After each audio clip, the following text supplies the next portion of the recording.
اور ساری آبادی کو کور کرو. تو میں سوچتا تھا کدھر سے پیسہ آئے گا, کیونکہ برطانیہ کا تو جو ہیلتھ بجٹ ہے, صرف ہیلتھ کے اوپر جو سالانہ بجٹ ہے, وہ پاکستان کے 22 کروڑ کے بجٹ سے کئی گنا زیادہ ہے. تو میں سوچتا تھا کدھر سے پیسہ آئے گا. تو جب ہماری حکومت پختونخوا میں آئی, ہم نے یہ ایکسپیریمنٹ کیا, اور میں پختونخوا کی حکومت کو خاص یہ خراج تحسین پیش کرتا ہوں کہ انہوں نے پہلی دفعہ ہیلتھ کارڈ نکالا, اور بڑا ڈر کے, کیونکہ پتہ نہیں تھا کہ کیا ہوگا, کیونکہ پاکستان میں تو اس طرح کا کوئی سوچا ہی نہیں کسی نے. تو ہیلتھ کارڈ تھا صرف غریبوں کے لیے. پختونخوا میں پہلے ہیلتھ انشورنس نکالی انہوں نے.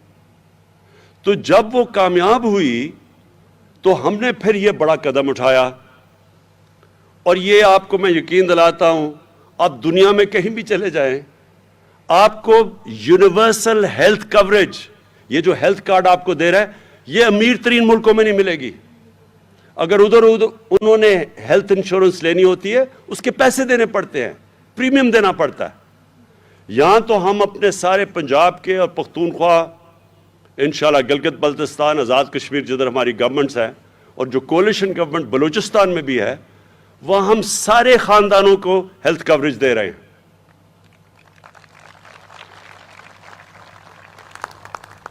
تو یہ میں ذرا آپ کو دوسری چیز بتاؤں کہ اس سے اب کیا ہوگا. ابھی ہمارا مسئلہ کیا ہے پاکستان میں؟ پہلے تو ہمارے پاس اتنا پیسہ ہی نہیں کہ اتنے زیادہ ہاسپٹل بنائیں جو ساری عوام تک ہم پہنچ سکیں. ہماری آبادی اتنی تیزی سے بڑھی ہے کہ وہ جتنی ہماری آبادی ہے اس کے لیے اگر ہم پورے ہاسپٹلز بھی بنا دیں, اور پھر جو پیسہ ہاسپٹلز کو چلانا, وہ ہم کر ہی نہیں سکتے پورا. ہمارے پاس کبھی بھی اتنا پیسہ نہیں آئے گا کہ ہم ہاسپٹل بھی بنائیں, ہم پھر وہاں دوائیں بھی دیں, ڈاکٹرز کی بھی فیس دیں, نرسز بھی دیں, جو پیرامیڈیکل سٹاف ہے اس کے لیے بھی تنخواہیں دیں. ہمارے پاس پیسہ اتنا آ ہی نہیں سکتا. اگلے 5 سال میں تو نہیں آ سکتا, اس کے بعد انشاءاللہ آ بھی سکتا ہے, جو پاکستان میں اللہ نے نعمتیں بخشی ہیں. تو تب میں نے یہ جو ہیلتھ کارڈ ہے, اب یہ ایک کئی چیزیں اللہ کی طرف سے انسان جب کوشش کر رہا ہوتا ہے تو اس کے اوپر سے مدد آتی ہے. تو اس سے اب کیا ہوگا؟ جو مسئلہ سب سے بڑا اس وقت ہمارے اکثریت عوام کو ہے کہ دیہاتوں کے اندر, چھوٹے شہروں میں, وہاں ہمارے جو ڈسٹرکٹ ہاسپٹلز ہیں, میں نے اتنی دفعہ دیکھا وہاں ڈاکٹرز ہی نہیں ہوتے. وہ بیچارے وہاں سے دور سے لوگ سارے ڈویژنل ہیڈ کوارٹرز کے ہاسپٹل میں آتے ہیں, اور وہاں اتنی زیادہ لوگ آ جاتے ہیں کہ وہاں ایک ایک بستر پہ 3 لوگوں کو سلانا پڑتا ہے. بچے آپ دیکھیں, چھوٹے بچوں کو وہاں 3 بچے ایک بستر پہ ہیں, اور کئی دفعہ انفیکشنز ہوئی ہوتی ہے اور وہ ایک ہی بستر پہ, کیونکہ جگہ ہی نہیں ہے ہسپتالوں میں. تو تھوڑے سے ہاسپٹل میں زیادہ تر لوگ پہنچ جاتے ہیں, اور جو پیسہ خرچ کر رہی ہے حکومت ڈسٹرکٹ ہاسپٹلز میں, وہ خالی پڑے ہوتے ہیں کیونکہ وہاں ڈاکٹرز ہی نہیں جاتے. تو یہ جو اب ہیلتھ کارڈ ہے, یہ کیا کرے گا؟ اب چھوٹے سے چھوٹے بھی شہر کے اندر پرائیویٹ سیکٹر جائے گا ہاسپٹل بنانے, جو پہلے نہیں جاتا تھا. پرائیویٹ سیکٹر صرف بڑے شہروں میں ہاسپٹل بناتے ہیں, کیونکہ وہ سمجھتے ہیں چھوٹے شہروں میں پیسے ہی نہیں لوگوں کے پاس. اب یہ جو ہیلتھ کارڈ آئے گا, یہ پہلی دفعہ چھوٹے شہروں میں, قصبوں میں, بلکہ گاؤں میں بھی پرائیویٹ سیکٹر جائے گا ہاسپٹل بنانے, کیونکہ اب لوگوں کے پاس پیسے ہوں گے اپنا علاج کروانے کے لیے ہیلتھ کارڈ کے ذریعے. تو انشاءاللہ یہ ایک سارے پاکستان میں خود ہی ہیلتھ کوریج پہنچ جائے گی. دوسرا, ان سرکاری ہاسپٹلز میں جدھر ڈاکٹرز نہیں جا رہے, جدھر کام نہیں ہو رہا, ظاہر ہے مریض تو وہاں نہیں جائیں گے, مریض ادھر جائیں گے جس پرائیویٹ ہاسپٹل میں جدھر ان کو علاج مل رہا ہے. تو اب یہ گورنمنٹ ہاسپٹلز میں پریشر پڑ جائے گا. جب دیکھیں گے, گورنمنٹ دیکھے گی کہ ہاسپٹل میں کوئی آ ہی نہیں رہا, تو وہ پوچھے گی کہ کیوں نہیں آ رہا جناب. وہ ڈاکٹرز کی پوچھ گاچھ ہوگی جو اب تک نہیں ہوتی. اور یہ آپ دیکھنا کہ ساری پاکستان کے ہیلتھ سسٹم میں انشاءاللہ ایک انقلاب آئے گا, اور آپ کی دیکھتے دیکھتے انشاءاللہ آئے گا. میری آج بات یاد رکھنا.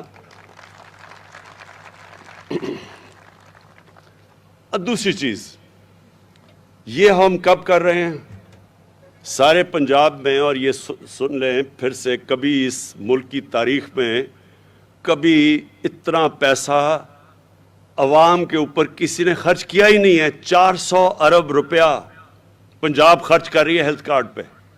یہ کوئی سوچ بھی نہیں سکتا پاکستان میں پہلے کہ کوئی اتنا پیسہ خرچ کرے گا. خاص طور پہ وہ لوگ جن کو کھانسی بھی ہوتی تھی تو وہ سارا ٹبر باہر علاج کروانے جاتا تھا ملک سے باہر. ان کو کیا پتا کہ لوگوں کے اوپر کس طرح مشکلات ہے, خاندان کے اوپر کیا گزرتی ہے, کیا گزرتی ہوگی. کیونکہ میں نے تو یہ شوکت خانم اسی لیے بلایا تھا کہ جب میری والدہ کو جب ان کی تکلیف دیکھی تو ہم سارے خاندان پہ کیا گزر رہی تھی, ہمارے بہن بھائیوں پہ. تو کسی سوچے غریب گھر میں جدھر ان کے پاس پیسہ نہیں ہے علاج کا, وہاں اپنے بچوں کا کسی نے علاج کروانا ہو تو ماں باپ پہ کیا گزرتی ہوگی, بچوں پہ کیا گزرتی ہوگی جب ماں باپ بیمار ہوں. تو یہ سب سے بڑا ایک چینج ہے اور میں سمجھتا ہوں کہ یہ ہمارا وہ راستہ ہے فلاحی ریاست کی طرف. لیکن ہم یہ کب کیا؟ جب پاکستان کے اوپر اور دنیا کے اوپر سب سے بڑا کرائسس, کبھی اتنا بڑا بحران 100 سال میں دنیا میں نہیں آیا جو پینڈیمک کووڈ-19 کی وجہ سے آیا. ساری دنیا کے اندر مہنگائی کی لہر آئی, معیشت سب کی نیچے چلی گئی لاک ڈاؤنز کی وجہ سے. اس دور کے اندر ہم یہ کام کر رہے ہیں کہ جب ایک دنیا کے اندر مشکل وقت آیا ہوا ہے. اور میں یہ بھی آج کہنا چاہتا ہوں اور اپنی گورنمنٹ کو, اپنی ٹیموں کو مبارک دینا چاہتا ہوں کہ جو ابھی خسرو بختیار نے بات کی کہ اکانومسٹ میگزین جو دنیا کی اکانومیز کا جائزہ لیتی ہے, جو ایک کریڈیبل بلو چپ میگزین سمجھی جاتی ہے اکانومیز کے اوپر, دنیا کی معیشت کے اوپر جو ان کے اوپر تبصرے کرتی ہے, اس کے مطابق پچھلے 3 سال میں کرونا کووڈ کے دوران پاکستان وہ ملک تھا جو ٹاپ 3 پوزیشنز میں 3 سال مسلسل, ساری دنیا میں وہ ملک جو اوپر کی 3 پوزیشنز میں آیا ہے. میں یہ کئی دفعہ اپنے صحافیوں کو بھی کہتا ہوں کہ تنقید تو بہت اچھی چیز ہوتی ہے. تنقید تو ایک جمہوریت کا خون ہوتا ہے, لیکن تنقید بھی جب آپ کریں تو اس کو بیلنس کریں. ہر جگہ میں سنتا ہوں نااہل گورنمنٹ, یہ خیر اپوزیشن سے ان سے کیا امید لگائی جا سکتی ہے, انہوں نے تو کہنا ہی ہے کہ نااہل حکومت. لیکن نااہل حکومت ٹاپ 3 پوزیشنز پہ دنیا کے اندر کس طرح آ گئی, یہ کیسے آ گئی؟ ٹاپ 3 پوزیشن پہ کا مطلب ایک ہے اکانومسٹ کا نارملسی انڈیکس, کہ اس کے باوجود جس ملک نے اپنے لوگوں کو بہترین طریقے سے کرونا سے بھی بچایا اور اپنی معیشت کو بھی بچایا, تو وہ جو ملک دنیا میں ٹاپ 3 پہ آ سکتا ہے وہ کتنا نااہل ہوگا. اس طرح تو آپ کو دعا کرنا چاہیے کہ اور بھی لوگ اس طرح کے نااہل ہوں. اور دوسرا بلومبرگ, یہ بھی ایک انٹرنیشنل میگزین ہے جو ساری دنیا کی اکانومیز کا جائزہ لیتی ہے. بلومبرگ کے مطابق جو اگلے 10 سال میں جو پاکستان کی اکانومی سسٹینیبل ڈیولپمنٹ پہ چلی گئی ہے, یعنی پچھلے 10 سال سے اب تیزی سے اوپر جا رہی ہے. یہ بلومبرگ کا تجزیہ ہے. پھر ورلڈ بینک نے ویریفائی کیا ہے کہ پاکستان کی جو ابھی خسرو نے جو بیج بھی پہنا ہوا ہے کہ جو ہماری معیشت کی گروتھ ہوئی ہے یعنی دولت میں اضافہ ہوا ہے وہ 5.37% ہے. تو اگر اتنی بری حکومت کر رہی تھی تو یہ کس طرح, یعنی یہ وہ ہے جو نون لیگ نے 5ویں سال میں یہاں پہنچی تھی قرضے لے کے, خسارے بڑے بڑے کر کے. ملک کو جو کرنٹ اکاؤنٹ ڈیفیسٹ ہوتا ہے وہ پاکستان کی تاریخ کا سب سے بڑا خسارہ تھا. ہم نے یہ 5.37% کیا, سب سے کم کرنٹ اکاؤنٹ ڈیفیسٹ کو ختم کر کے, خسارے کو ختم کر کے کیا ہے. اس لیے بلومبرگ کہہ رہی ہے کہ ملک صحیح راستے پہ نکل گیا. اور اس کے علاوہ بھی دنیا پاکستان کی جو کلائمیٹ چینج جو اس وقت سب سے جو آگے سمجھ رہی ہے کہ دنیا کا بہت بڑا مسئلہ آ رہا ہے گلوبل وارمنگ کا, اس میں پاکستان کو لیڈر مانا جاتا ہے کہ ہم دنیا میں سب سے آگے ہیں